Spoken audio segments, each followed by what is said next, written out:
ये next is pseudo first order reaction किसको बोलते हैं, वो एक पॉइंट है। तो उसके बाद हम लोग आगे जाते हैं। Temperature dependence of rate constant और कोलिजन थ्योरी और इफेक्ट ऑफ कैटलिस्ट, ये चार ही मेजर पॉइंट बचे हैं हमारे। तो पहला हम लोग देखते हैं स्यूडो फर्स्ट ऑर्डर रिएक्शन।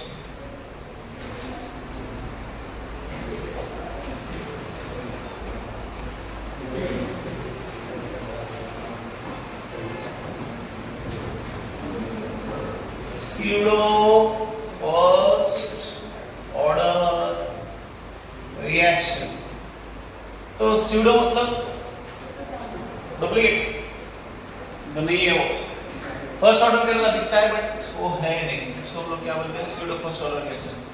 तो हम लोग इसमें दो एग्जांपल इन पर्टिकुलर देखते हैं, that is hydrolysis of Easter. तो CH3COO C2H5, इसका अगर आप हाइड्रोलिसिस करेंगे तो आपको दो प्रोडक्ट मिलते हैं, एक मिलता है एसिड और दूसरा मिलता है अल्कोहल, CH3COOH प्लस C2H5OH। ठीक है, तो यहाँ पे हम लोग रेट इज इक्वल टू क्या लिख सकते हैं, K into concentration of CH3COOH CH3COO C2H5 और दूसरा लिख सकते हैं H2O। तो H2O कितना ऐड किया क्या, ओके, उसका अमाउंट हमको हमारे लिए यहाँ पे मैटर नहीं करता है। ओके, तो हम लोग क्या लिखते हैं इसको, only K dash CH3COO C2H5। Okay, तो ये हमारे लिए कांस्टेंट है K, और वेयर K डैश क्या है, K dash equal to K into concentration of H2O। तो इसका कंसंट्रेशन हमारे लिए इतना मायने नहीं रखता, किसका, पानी का। ठीक है, so that's why it behaves like it is, क्योंकि एक ही इस पे डिपेंडेंट है ना रिएक्टेंट पे, that's why it behaves like the first order reaction. और एक एग्जांपल है inversion of cane sugar।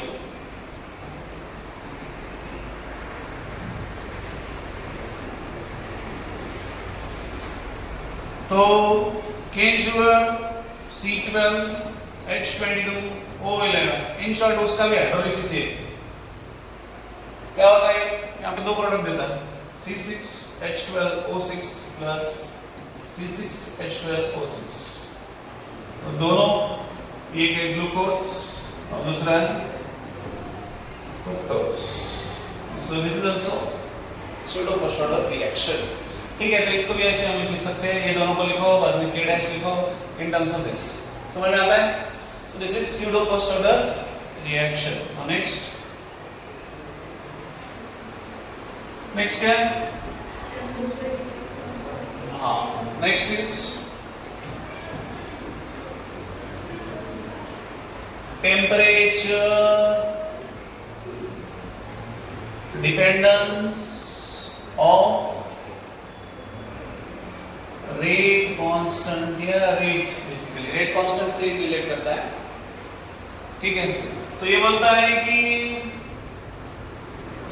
Temperature अगर हम लोग राइज करते हैं 10 डिग्री से, तो रेट क्या होता है, रेट इज डबल। रेट क्या होता है, डबल होता है।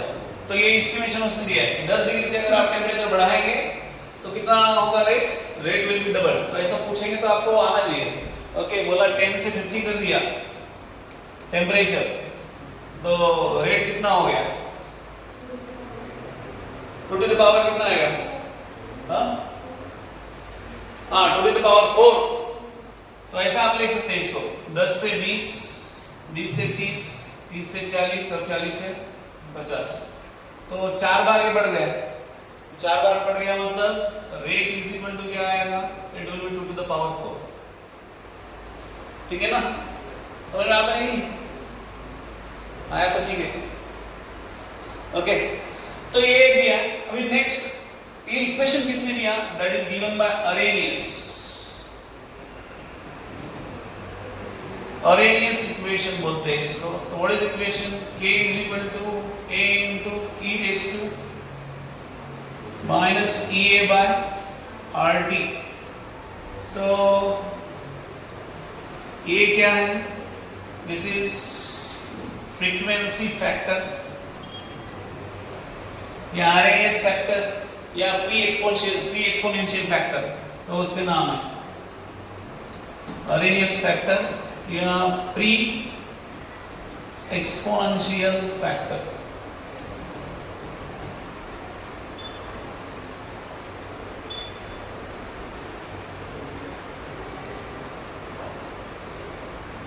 ठीक है, बाद में ये दिया है, बाद में ये क्या है? व्हाट इज ये? ये is activation energy R and T। R is gaseous constant और T temperature in Kelvin। ये तो मतलब ये तो पता है कि क्या है? What is K? K kelvin है। एक पागल, ये रेट कांस्टेंट है ना? K is what? केल्विन है। K is रेट कांस्टेंट, ये केल्विन है। बोले ये भी केल्विन कैसा हो गया? ठीक है, तो ये हो गया आरओएस इक्वेशन। तो अभी ये ग्राफ के थ्रू दिखाता है कि कैसे अगर टेम्परेचर बढ़ गया तो विथ इंक्रीज्ड एक्टिवेशन एनर्जी उन लोगों में क्या होता है? उसकी होता है कोलिजन होता है। ओके,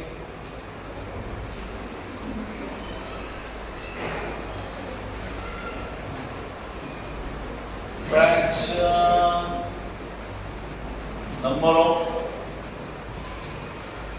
molecules वर्सेस क्या किया है? Kinetic energy. ठीक है, तो एक ऐसा है और दूसरा ऐसा।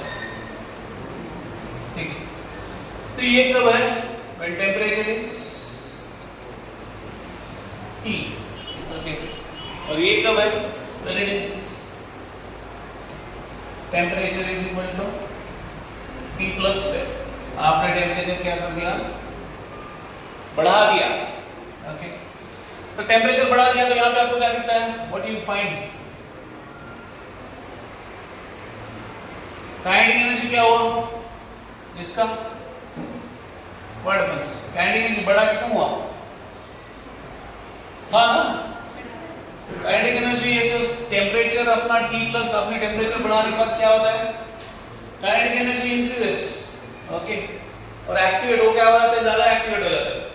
ठीक है, and more collision will happen with, यहाँ पे हम लोग लिख सकते हैं with increase temperature molecules with high kinetic energy collides। hence क्या होता है? क्या इंक्रीज होगा? इसका इफेक्ट किस पे होगा? Ultimately rate of reaction increases. इसकी वजह से रेट ऑफ रिएक्शन क्या होता है? बढ़ता है। ठीक है, बस इतना ही उसमें है, मैं कुछ नहीं। फिर आगे क्या किया है? आगे अभी ये जो इक्वेशन है इसको डिराइव किया है। ये जो इक्वेशन हमारा है, ओके, ये इक्वेशन, तो फाइनल इक्वेशन उसको हमको लाना है। K इज इक्वल टू हमारे पास क्या है? K is equal to A into E raise to minus EA by RT। तो इसको हम लोग लिख सकते हैं, अगर हमने उसका क्या लिया? लॉगरिथमिक, तो क्या लेता है? Minus EA by RT plus ln of A। ठीक है, तो हम लोग किसके लिए लिख सकते हैं? दोनों के लिए लिखता है, दो के लिए। तो ln ऑफ K1 क्या आएगा और K2 क्या आएगा? हमने लिखा तो ln of K1 is equal to, इसमें किससे चेंज होता है?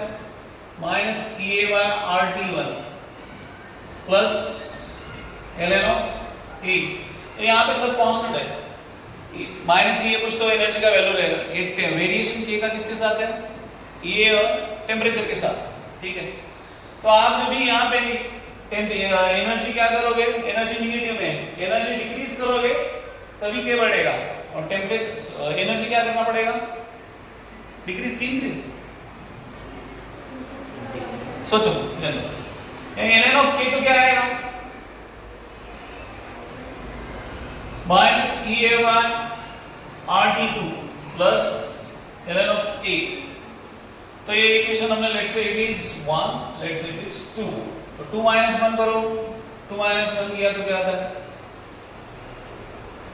ln ऑफ k2 माइनस, तो इसको हम लोग डायरेक्टली लिख सकते हैं ln of k2 by k1 is equal to, ये क्या होता है 2 माइनस 1 बोल रहा है ना, तो EA by RT 1 by T1 minus 1 by T2, okay. और इसको हम लोग क्या कर सकते हैं, ln ये करने के लिए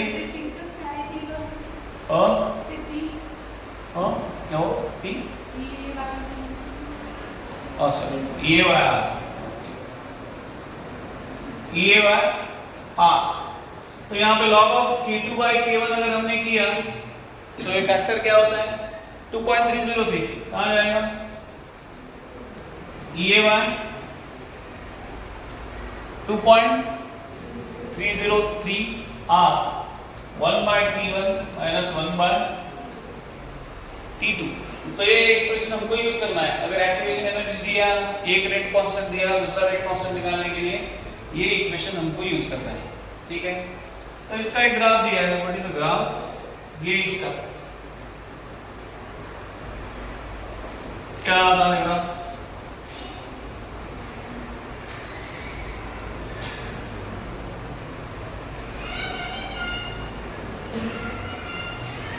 क्या आएगा, ln of k versus temperature, so it will be like this. तो यहाँ पे स्लोप क्या है, what is the slope, minus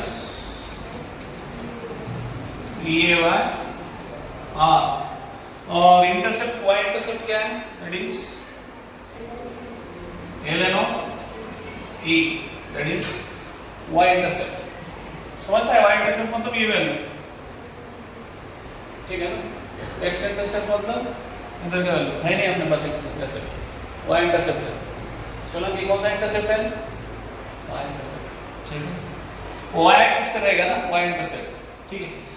तो ये हो गया कौन सा, temperature dependence of rate constant, ठीक है। नेक्स्ट इफेक्ट ऑफ कैटालिस्ट, तो इसको तो हमने कितने बार देखा है,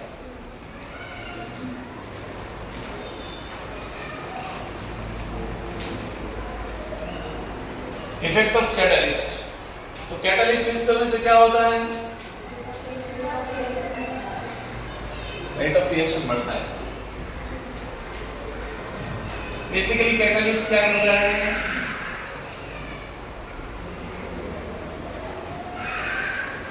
decreases activation energy and increases rate of reaction. Rate of reaction क्या करता है, वो बढ़ाता है, और एक्टिवेशन एनर्जी डिक्रीज करता है। तो ये ग्राफ के थ्रू उन्होंने प्रकट किया है, क्या किया है, प्रकट किया है, प्रकट बहुत हिंदी ज्यादा हो गया, ये एक्सप्रेस किया है, रिएक्शन कोऑर्डिनेट, ठीक है। तो ऐसा किधर से तो चालू हो गया, ये ऐसा एक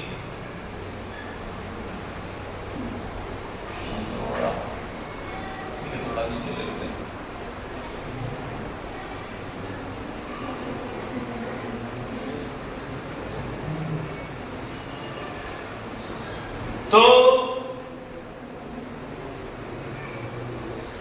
एक्टिवेशन एनर्जी इसका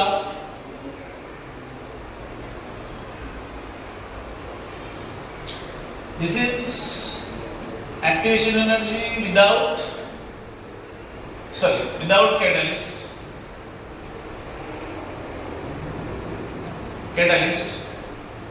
और दूसरा जो आता है यहाँ पे दिखा देते हैं इसको ये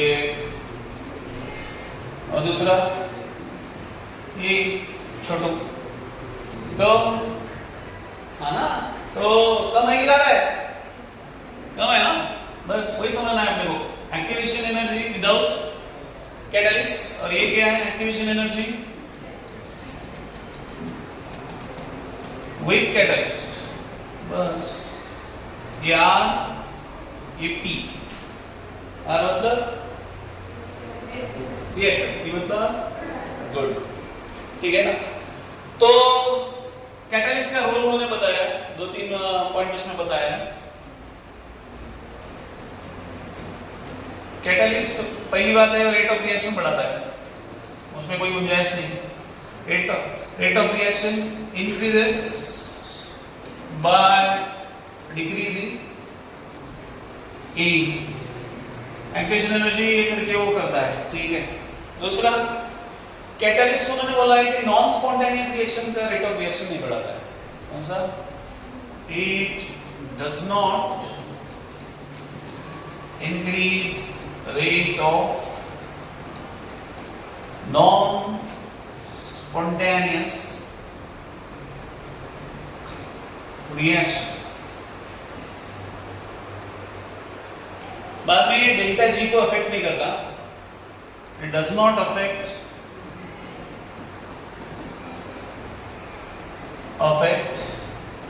delta G of reaction delta G की एनर्जी को कुछ इफेक्ट नहीं करता and lastly it does not affect equilibrium constant को भी इफेक्ट नहीं करता है ठीक है it does not affect equilibrium constant उसको अफेक्ट ही नहीं करता ठीक है बट क्या करता है जो रिएक्टेंट है उसको इक्विलिब्रियम पोजीशन पे जल्दी लाता है ठीक है ना अफेक्ट नहीं करेगा बट जो इक्विलिब्रियम पहुंचना है रिएक्टेंट को जल्दी डालेगा ठीक है उसके यूज से हाँ दूसरा एक है कि जो कैटलिस्ट क्या करता है रिएक्शन का रेट बढ़ाता नहीं डिक्रीज करता है उसको क्या बोलते हैं हम लोग that is called as inhibitor क्या बोलते हैं इनहिबिटर एक टर्म दिया है what is inhibitor it decreases the rate of reaction it decreases the rate of reaction ठीक है ये रेट ऑफ रिएक्शन क्या करता है डिक्रीज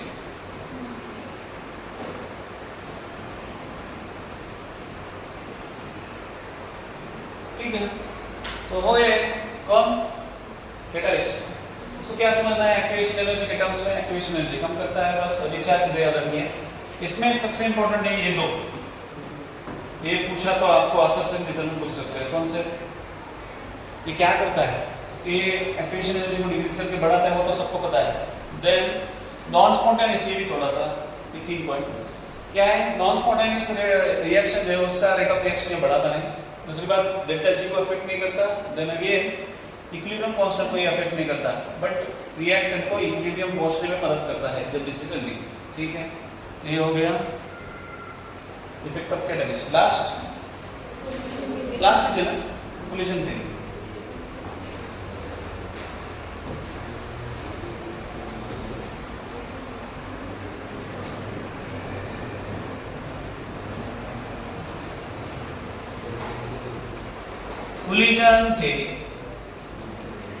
कोलिजन मतलब झगड़े ओके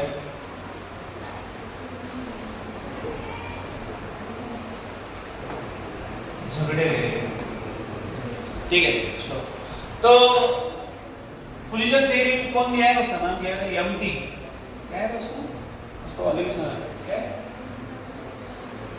मार्क मैक्स आगे का प्रोनाउंस ट्रॉम्स मैक्सी, ठीक है, बस हो गया, मैक्स ने कर दिया। और विलियम लेविस है क्या दूसरा, बस हो गया, उसका लेविस याद रहेगा, मैक्स एंड विलियम, बस हो गया। डिस्कवर्ड, वो छोड़ना है, वो कहाँ उसका रजिस्ट्रेशन देखने का है, मैं थोड़ी बायोलॉजी टीचर हूँ। डिस्कवर्ड कोलिजन थ्योरी, मेरे को इनके घराने से कुछ लेना देना नहीं है, ठीक है ना, वो कहाँ से आए, क्या किए, सिर्फ इतना अपने को सीखना है। तो कोलिजन थ्योरी क्या बोलता है, basically it emphasise on collision, ठीक है। दो मॉलिक्यूल है, वो क्या रहते हैं, उनका इफेक्टिव कोलिजन होने के लिए दो चीजें की जरूरत है। एक है, ये दोनों में कोलिजन चाहिए तो दो चीजों की जरूरत है, एक है सफिशिएंट एनर्जी, उसको थ्रेशोल्ड एनर्जी बोलते हैं, एंड दूसरा है एंड प्रॉपर ओरिएंटेशन। अगर ये दो रहता है तो रिएक्टेंट के बॉन्ड ब्रेक होते हैं एंड न्यू बॉन्ड फॉर्म होते हैं। तो ये जहां पे होता है उसको हम लोग बोलते हैं effective collision, that is called as effective collision, effective collision, ठीक है। तो यहाँ पे वही उसका जो हमने दिया K इज इक्वल टू, वहां पे क्या कर दिया इसने, इसकी जगह एक हमने क्या लिया था यहाँ पे, हाँ, A की जगह आरएमएस फैक्टर की जगह यहाँ पे क्या है Z है, तो what is Z, that is collision frequency. तो यहाँ पे नया जो एनसीईआरटी है उसमें उन्होंने थोड़ा सा उसको दिया है, यहाँ पे Z है, Z then e raised to minus EAY RD. What is that? Z is nothing but collision frequency. तो ये फॉर्मूला मतलब बोर्ड एनसीईआरटी में है, और नए में उन्होंने ऐड क्या किया है, K is equal to PZ e raised to e minus EAY RD.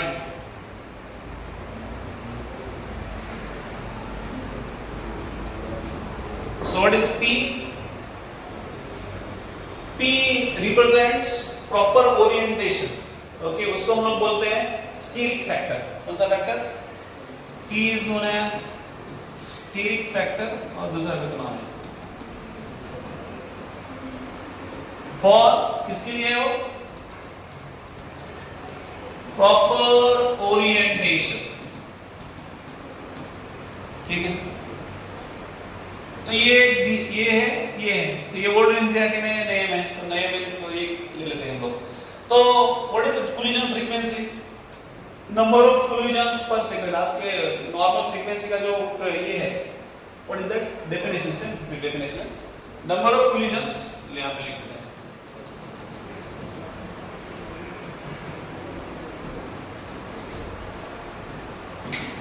Number of collisions per second per unit volume of इसका रिएक्शन मिक्सचर, ओके, उसको हम लोग क्या बोलते हैं, that is called as collision frequency, ठीक है।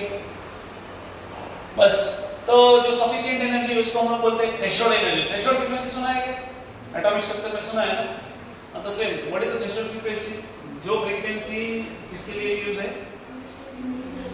हाँ, वो ये प्रोसेस इनिशिएट करने के लिए, हमने कहां पे देखा था threshold frequency, what is that, कौन सा इफेक्ट, फोटो इलेक्ट्रिक इफेक्ट, जैसे क्या यूज होगा, हमारा लाइट एनर्जी अगर हीट होता है तो उससे बाहर कर लोगे, दैट इज थ्रेशोल्ड फ्रीक्वेंसी। तो यहाँ पे सफिशिएंट एनर्जी और प्रॉपर ओरिएंटेशन, प्रॉपर ओरिएंटेशन मतलब वो कोलिजन होने के लिए, तो ये अगर ऐसा अलग ही खड़ा है, ओके, तो क्या होगा, कोलिजन इफेक्टिव नहीं होगा। तो इफेक्टिव कोलिजन के दो कंडीशन है, एक है sufficient energy which is known as threshold energy also, and proper orientation, ठीक है। ये formula, so this is about collision theory, ठीक है। तो नए इसमें एक तो एग्जांपल उन्होंने दिए हैं, तो आप उतना एक देख लेना, ठीक है ना। बस।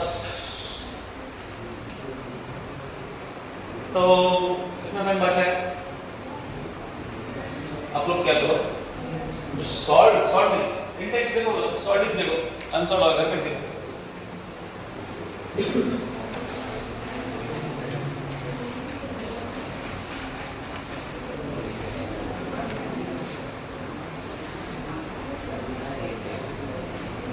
हाँ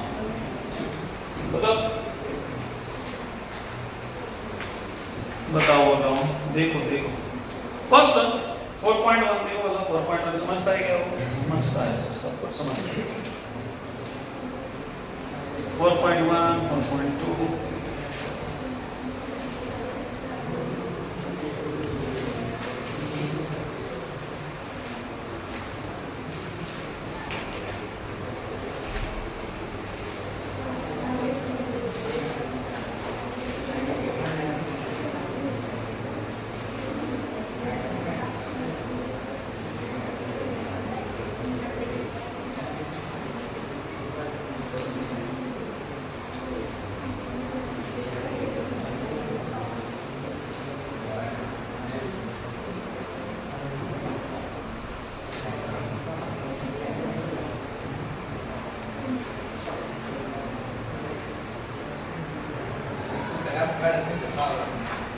तो तू हेडमास्टर है,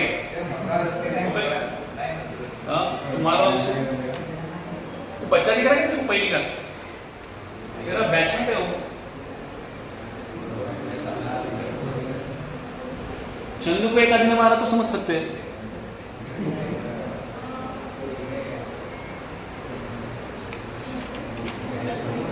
तो वहां पे क्या दिया है?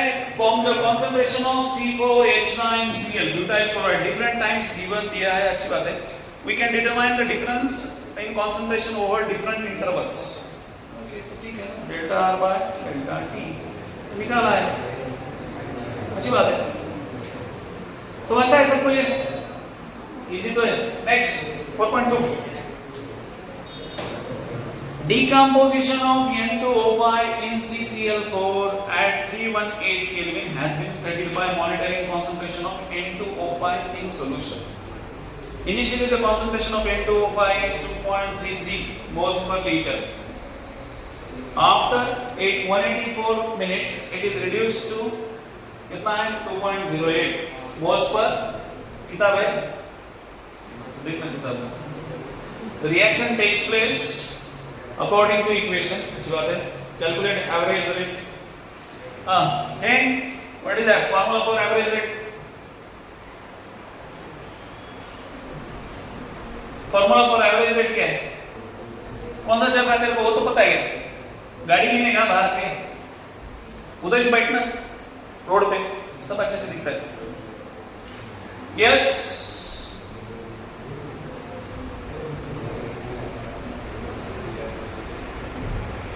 बरोबर आहे, घेतला आपला पाऊस तिथंच ठेवायचा, वर्षानुवर्ष तिथंच टेबल वर पंचवीसच्या। What is average rate? Average rate क्या है?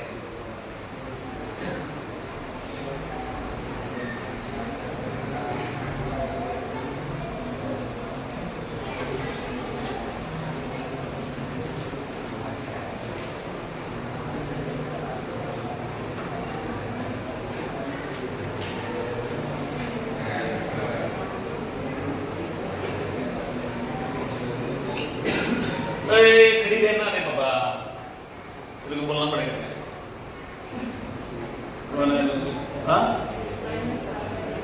Minus R by delta T। तो इधर कैसे लेने का? एवरेज रेट कौन सा लगेगा? वो दिख रहा है ना रे, वो तो पढ़ना। क्या दिख रहा है उधर? एवरेज रेट क्या लिया है?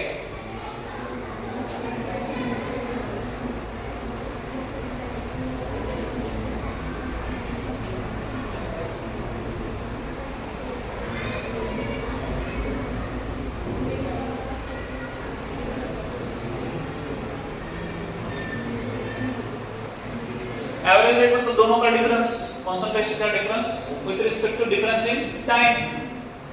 तो तुमको पहला क्या दिया है? 2.33 इनिशियल कंसंट्रेशन है, फाइनल कंसंट्रेशन कितना है, कम होता है बोला है, कितना है 2.08, और टाइम कितना दिया है 184, इनिशियल टाइम क्या लेना है 0,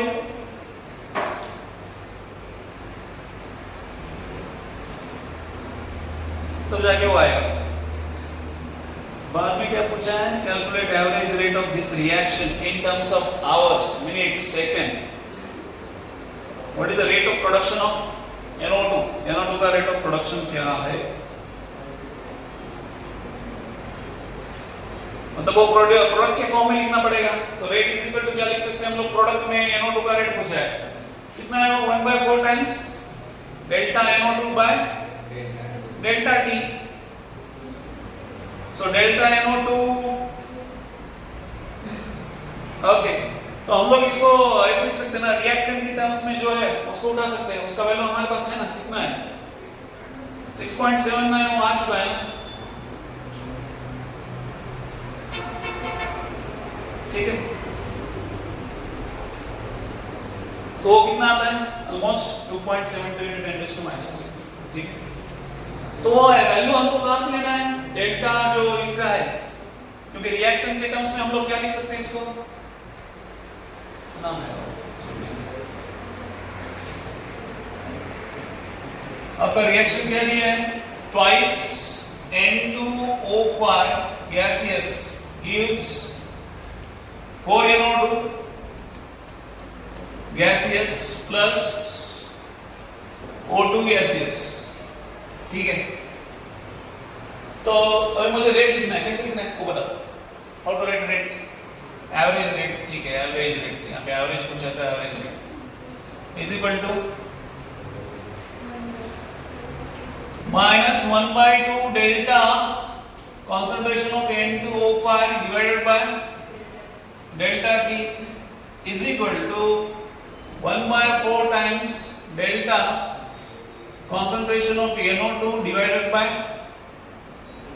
delta T, और क्या आएगा, और ये इसका तो कुछ है नहीं, ये क्या है delta O2 bye delta T, खत्म। तो हमको पूछा बाद में ये है, तो हमको इधर जो कैलकुलेशन किया उसका वैल्यू लिखना है, समझ में आएगा, वो वैल्यू कहां से लिया, 6.79 जो वैल्यू लिया है वो ऑलरेडी ऊपर कैलकुलेशन में किया है, ठीक है ना। तो ये दोनों को इक्वेट करके फिर उन्होंने कैलकुलेशन किया, ठीक है, ऐसा नो। तो लास्ट में क्या निकाला उन्होंने, delta NO2 bye delta T, ठीक है ना। तो it is nothing but 4 into इसका जो भी कंसंट्रेशन आया उसका कितना है आपका 6.79 समथिंग, कितना है वो 10⁻⁴, ठीक है। तो तब जाके ये आया, समझ में आया कि ये दोनों को इक्वेट कर दिया है, तब जाके दोनों वैल्यू निकाला। चलो next 4.3, calculate the overall order of a reaction which has the rate expression। Rate expression क्या है, rate is equal to K into A⁻½ और B⁻³ तो ऑर्डर क्या रहता है, x प्लस y, दोनों का पावर का एडिशन, तो पावर का एडिशन करने के बाद क्या आता है 4/2 मतलब 2, तो पहले का ऑर्डर कितना आएगा 2 और दूसरे का order 3/2 minus half, that is nothing but 1/2, ठीक है। समझ में आता है ये, बस आपको सॉल्व तो समझ में आने दो, आंसर की बात बाद में करते हैं, ठीक है। नेक्स्ट 4.4 क्या है, identify the reaction order from which each of the following rate constant, क्या दिया है K दिया, अभी K का कांस्टेंट का वैल्यू दिया है, उसमें क्या पूछा है आपको, ये ऑर्डर ऑफ रिएक्शन कौन सा है, तो आपको यूनिट देखना है, देखो ऐसे भी क्वेश्चन पूछते हैं, यूनिट देखना है, उसका ये करना है, आइडेंटिफाई करना है, यूनिट देखो क्या, litre mole inverse second inverse, ये तो सेकंड ऑर्डर का है, then second inverse it is of first order, समझ में आता है, okay. Next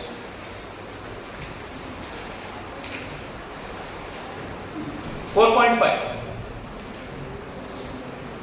initial concentration of N2O5 in first order reaction was इतना है, okay, the concentration of N2O5 after 60 minutes, ऐसा अगर बोला तो वो किसका कंसंट्रेशन है, इनिशियल मतलब R0 और कुछ टाइम के बाद मतलब दैट इज R, ठीक है, तो वो कितना है 0.20 into 10⁻²।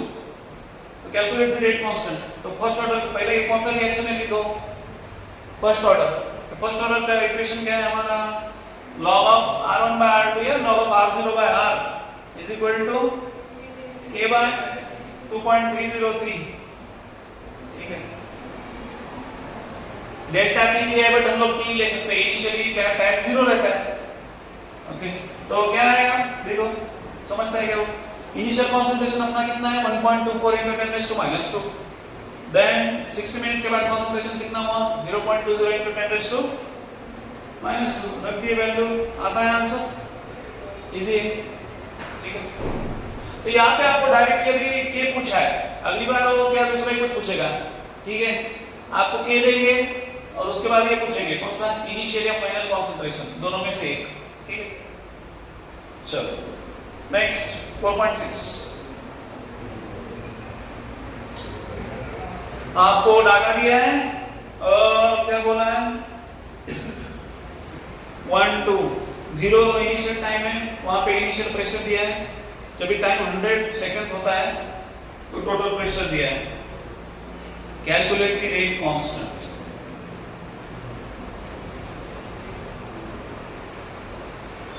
लेट द प्रेशर कितने से डिक्रीज होगा बोला है 2x, क्योंकि रिएक्टेंट में कितना है ट्वाइस N2O5 है, वो डायरेक्ट ये देखो, वो जो आया ये यहाँ पे सी दिस वन, यहाँ पे देखो ये जो किया उन्होंने वो देखो क्या है, twice N2O5 gives twice N2O4 plus O2, तो आपका कितना है वो -2x से डिक्रीज होगा, इनिशियल कितना है 0.5, इनिशियल 0.5 है तो प्रोडक्ट का कॉन्सेंट्रेशन, प्रोडक्ट का प्रेशर कभी क्या रहेगा 0, बट अगर वो क्या हो गया -2x से डिक्रीज हो गया तो क्या रहेगा 0.5 minus 2x, तो प्रोडक्ट का प्रेशर कितना आएगा फिर दैट इज 2x।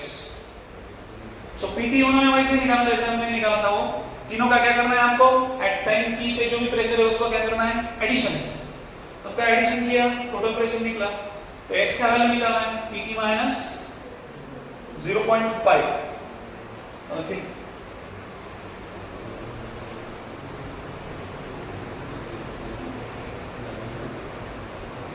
तो p into O5 0.5 minus 2x, तो लास्ट में क्या pt, समझ में आता है क्या नीचे का, नहीं क्या x is equal to pt minus क्या दिया है 0.5, बट p into O5 क्या है आपके पास 0.5 माइनस 2x, मतलब 2x, x का वैल्यू रख दो उधर, रख दिया तो 1.5 माइनस 2 pt, ओके। तो t कितना दिया है तुमको 100 सेकंड, और प्रेशर कितना दिया है pt दैट इज 0.512, रख दो वैल्यू, आएगा आंसर, समझ में आया क्या, यस। सो तो जो आपने थ्योरी में उसको सॉल्व करने के लिए किया है वो जो इक्वेशन सेम थिंग यहाँ पे अप्लाई करना है, ठीक है। और ऐसा दिया डाटा तो डरने का नहीं, वो देखो पहले जीरो कौन सा टाइम कौन सा दिया है, जीरो टाइम पे क्या वैल्यू दिया है, जीरो टाइम पे जो भी वैल्यू है that will be your initial value, always remember time zero रहता है तभी जो भी वैल्यू आपका प्रेशर का देने दो या कंसंट्रेशन का, वो कौन सा वैल्यू रहता है दैट विल बी इनिशियल, ठीक है। और टाइम t पे कुछ टाइम दिया है 10 सेकंड 100 सेकंड 50 सेकंड, उसके बाद का दिया है that will be your final value, ठीक है, समझता है क्या।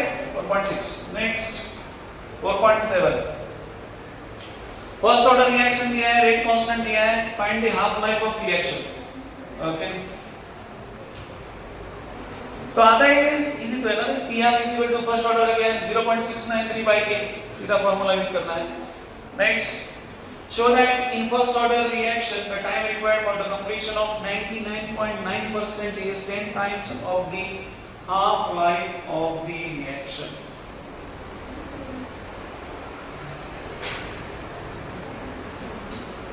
क्या दिया है, when the reaction is completed, तभी कंसंट्रेशन क्या दिया है उन्होंने, मतलब 99% अगर 99.9 अगर कंप्लीट हो चुका है तो बचा कितना है वो निकाला उन्होंने, रिमेनिंग कंसंट्रेशन निकाला है। तो रिमेनिंग कंसंट्रेशन क्या है, remaining concentration, okay, that is Rn is equal to क्या लिया है, इनिशियल कंसंट्रेशन माइनस रिएक्शन कितना कंप्लीट हुआ है 99.9 टाइम्स कितना, ये किसके times, this is initial concentration.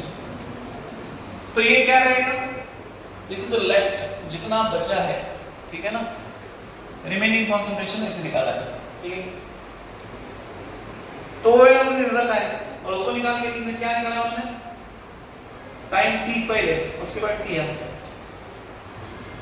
समझ में आता है क्या?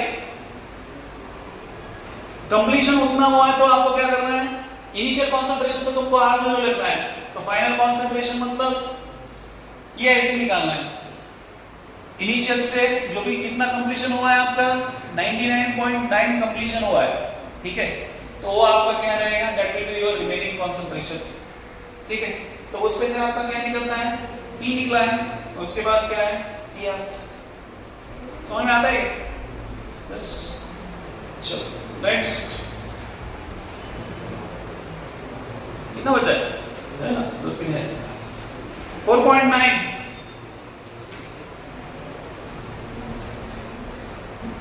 स्यूडो फर्स्ट ऑर्डर, समझ में आता है ये, सब समझ में आता है सर आपको, सिर्फ एग्जाम में कुछ नहीं आता,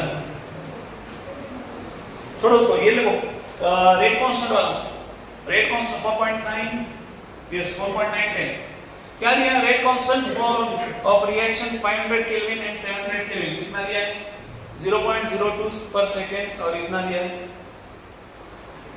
दो रेट कांस्टेंट दिए हैं, टेंपरेचर दो दिए हैं, और आपको किसका वैल्यू निकालना है, ए और ए का वैल्यू निकालना है, निकाल सकते हैं, हाँ निकाल भी दिया है उन्होंने, क्या है K1 K2 और K1 का वैल्यू दे लो रखा, तो उसपे से क्या निकला है EA, और बाद में यूज करो कौन सा, ln ऑफ, कोई भी एक इक्वेशन लिखो, ln of K1 is equal to क्या है, minus EA by RT1 plus ln of A, ठीक है।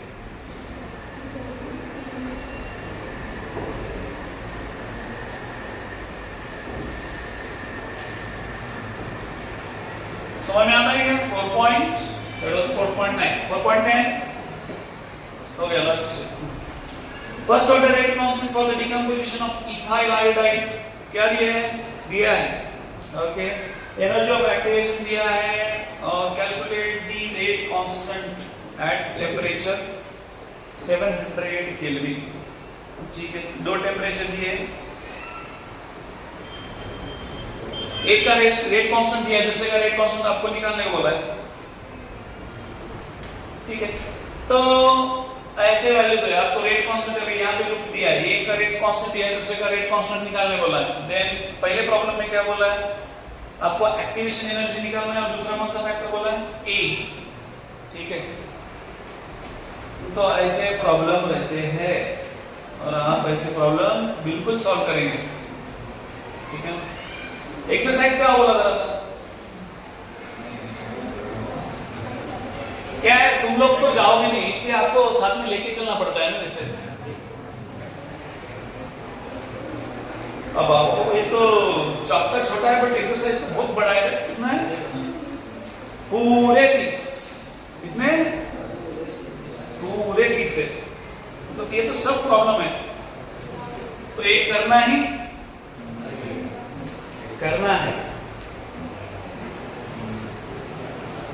तेरी कुछ भी नहीं पूछाना रे, पहले क्वेश्चन से right from first question to 30 question, गया क्या, हैंग हो गया क्या दिमाग,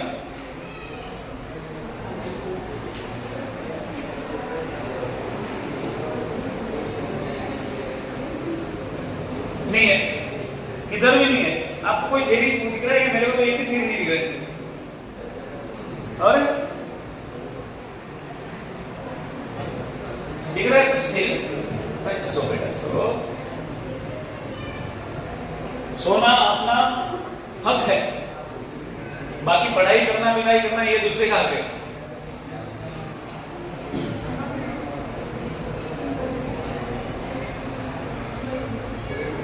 तो केमिकल काइनेटिक्स बड़ा अच्छा चैप्टर है और उसका एक्सरसाइज उससे अच्छा है। क्यों? क्योंकि उसमें पूरे 30 के 30 क्वेश्चन क्या है, प्रॉब्लम है, उसमें एक भी थ्योरी नहीं है। ठीक है, तो आप क्या करेंगे? कल तो पता नहीं छुट्टी है या नहीं है। हाँ 4 पॉइंट